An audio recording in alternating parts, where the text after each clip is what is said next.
Let's continue with more news. The Secretary General of the Commonwealth, Patricia Scotland, says that Commonwealth countries have led the way by demanding the establishment of the Loss and Damage Fund 27 years ago. So speaking to SABC News' international editor, Sophie Mokoena, on the sidelines of the Climate Change Summit in Dubai, Scotland says that time is running out and world leaders must come up with strong resolutions around fighting climate change. We are still here at the COP28 in Dubai, interacting with many role players in relation to the issues that are being discussed, and perhaps very soon we might hear news that there's more cohesion in terms of the outcomes of this important conference.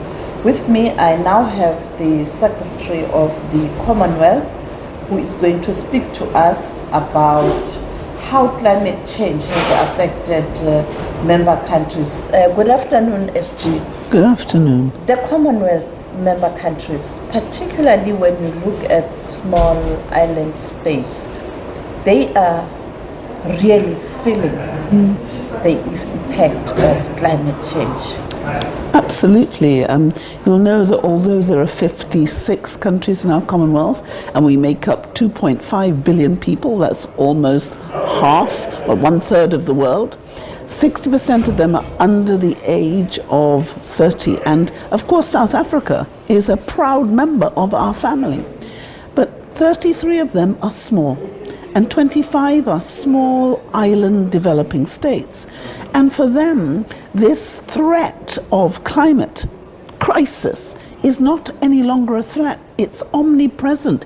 It is their reality day after day. And so many of our small states are either drowning in debt caused by climate crisis as they try to recover and build back better, or they are drowning by sea level rise.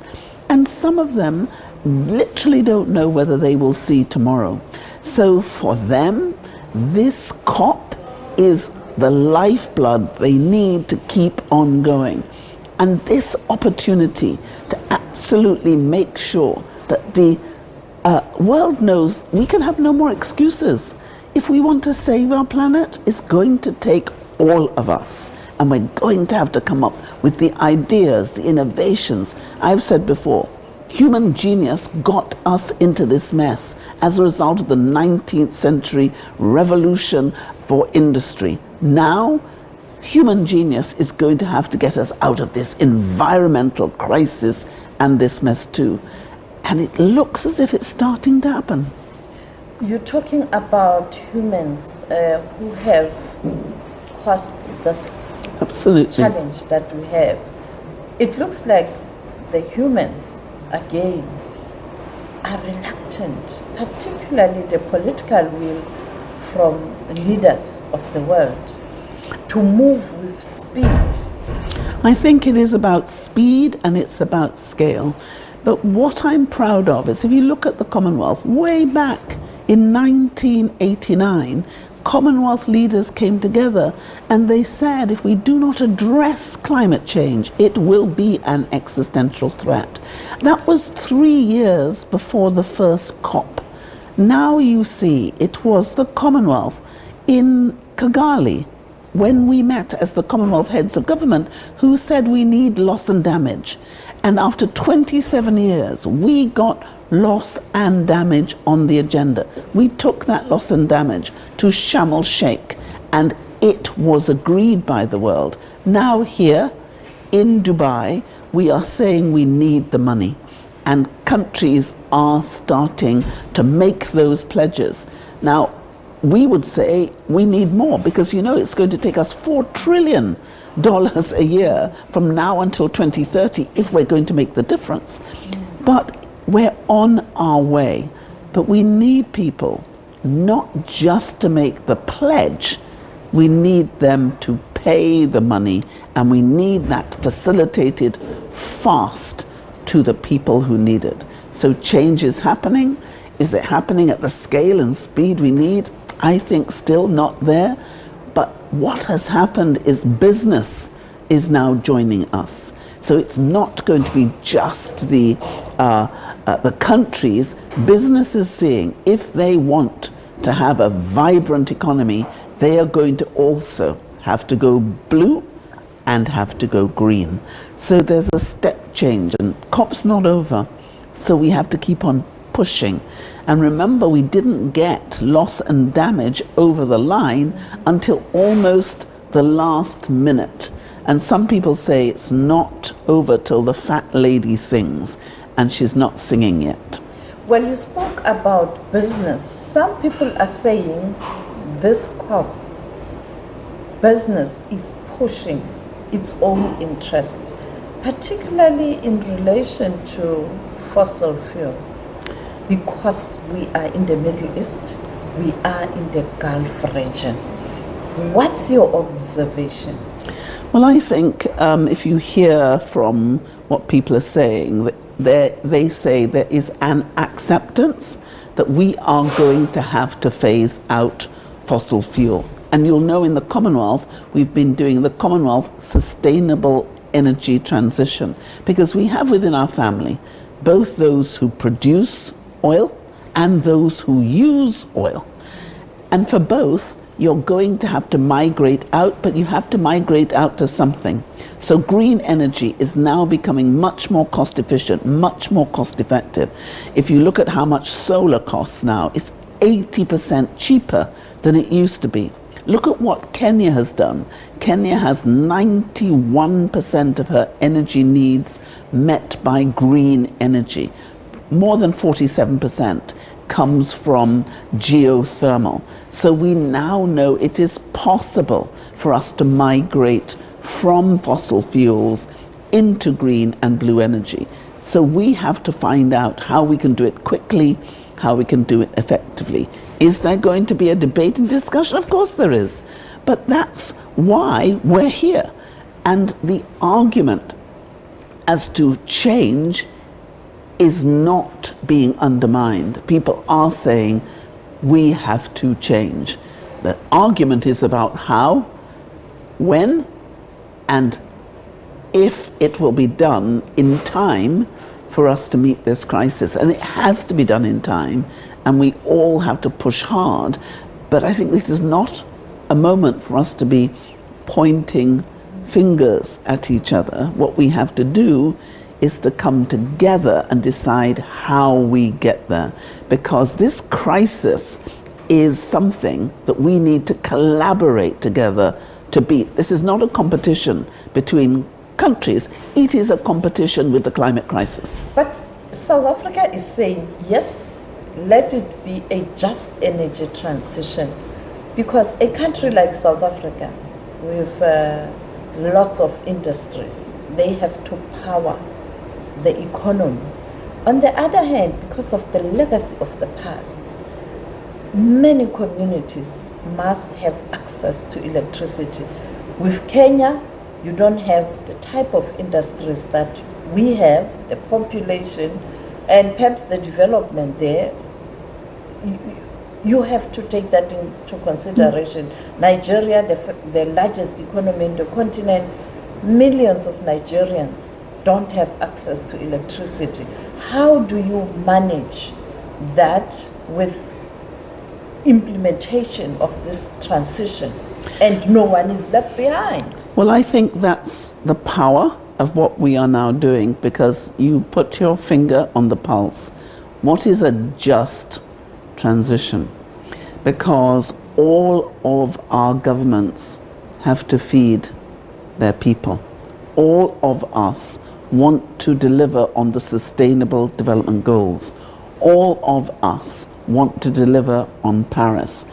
And that's where innovation and creativity is really starting to matter.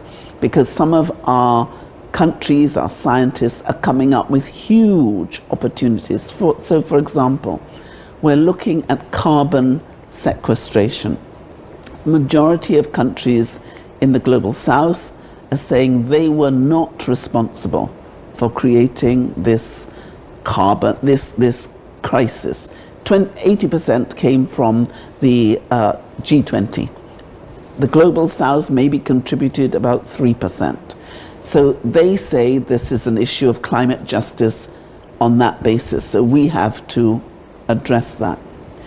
Look at what we are now doing, though, with using satellite data, geospatial data, which helps us to better understand how we can interdict this crisis in a way that will enable us to go to scale and pace and size. But we need the money to help our member states to do the adaptation, to do the mitigation, to get them safely through this transition. And so that innovation is incredibly important. I've been saying for a long time, human genius got us into this mess. Human genius is going to have to get us out. But it means collaboration. It means coming together, working out what is the best way, what is the safest way. And we have to come up with options for our countries to make it possible for them to migrate to where everyone wants to be. When I speak to our countries, no one is saying they don't want to do it. They're saying, show me, tell me how. How do I feed my people? How do I keep them together? And what we are understanding is now we know it can be done. And a number of our countries are doing it and showing the way, and they are being beacons. One of the things I'm so proud of is people are saying that the Commonwealth, because we have 56 of us, because every region is represented, rich ones, poor ones, landlocked ones, island states, developing states, developed states. We're not relying on just one of us, we're relying on all of us coming together, all of our intelligence, all our power, all our systems to help each other to get where we want to be. So when we're crafting solutions, it's not just one region at the table. No, it's not just the little ones saying we have to just, or the big ones, or the squeezed middle. It's all of us. And because we represent 1/3 of the world, when we sit around that table, we have these robust discussions as to how do we do transition? How do we make sure we leave no one behind? How do we make sure that the transition is fair to everyone? And so if you look at our Commonwealth sustainable energy transition work, you will see that it is inclusive and it is concrete and it's helping people to move forward. The issue of the transformation of the financial system is another issue, because if you have to go to IMF, to World Bank, and you have these loans, you have to pay back. Some countries are saying we won't be able to pay. Yeah. How do you ensure that those institutions are able to assist poorer countries or developing countries? No, you're absolutely right. A large number of our countries are now in debt distress.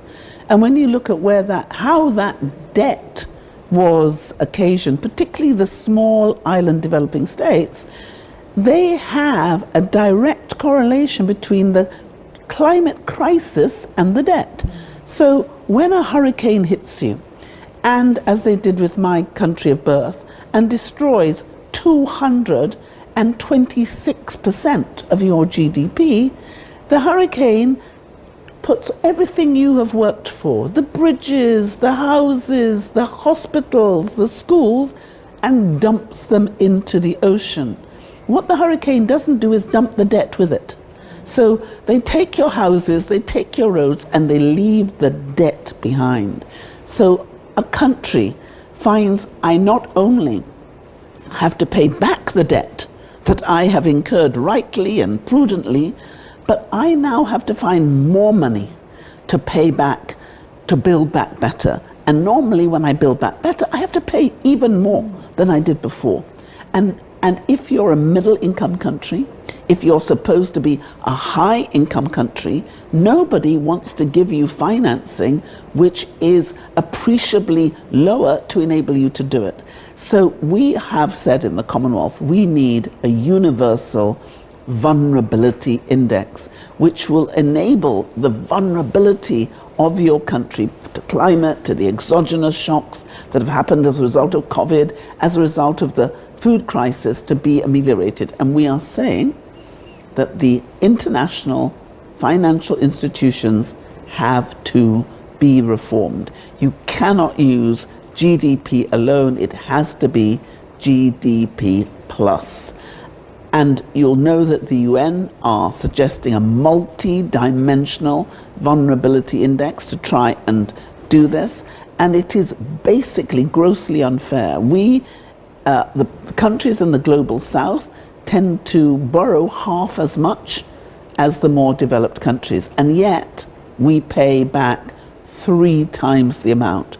That is simply not fair, because if you are having to pay back 3 times the amount of another country, how will you compete? So we have raised all these issues on debt, and to say fiscal rectitude may be something of huge importance, and we don't put that aside, but fiscal rectitude isn't the answer to the exogenous shocks that have come from climate disaster, has come from COVID, has come from the fallout of the Russian-Ukraine debacle, which has put food prices up and food security, and it has not taken into account the tsunami that has been occasioned by all these shocks over which our countries have no control whatsoever. So this is a big issue for us, and the big issue of finding the money to help our member states to mitigate and to adapt is there too. And that's why we've got our Climate Finance Access Hub. Thank you for your time, SG. That was the Secretary General of the Commonwealth. We will continue to bring you those conversations that are quite important at this conference.